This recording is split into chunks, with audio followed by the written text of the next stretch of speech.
or you get the business about there's a little bit of bad in the best of us and a little bit of good in the worst of us.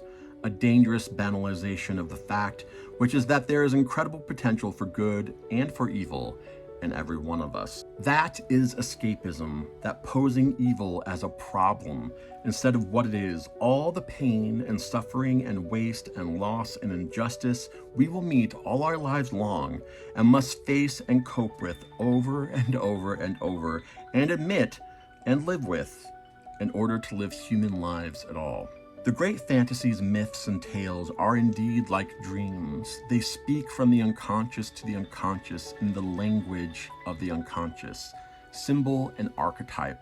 Though they use words, they work the way music does. They short-circuit verbal reasoning and go straight to the thoughts that lie too deep to utter. And then there are her thoughts about books in general, writing in general, the idea that a book really isn't plot. In fact, she says, the style, of course, is the book. That style and character are really the main expressions or the main differences that a writer brings to a book. If you deny any affinity with another person or kind of person, if you declare it to be wholly different from yourself, as men have done to women, as class has done to class, and nation has done to nation, you may hate it or deify it, but in either case, you have denied its spiritual equality and its human reality. Which dovetails nicely into another passage where she says, herds of bad guys are the death of a novel.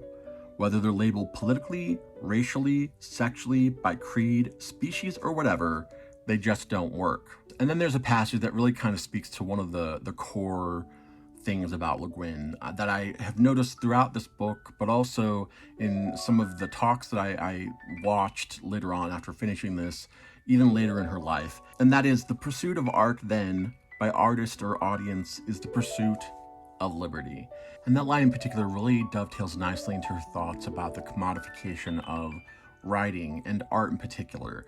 The way that it basically creates a sort of self-censorship in a way. If we are writing towards a market, if we are not pursuing this idea of finding liberty through our art, if we are just creating in order to sell something, then we have censored ourselves because we will only write what the market or what we think the market might demand.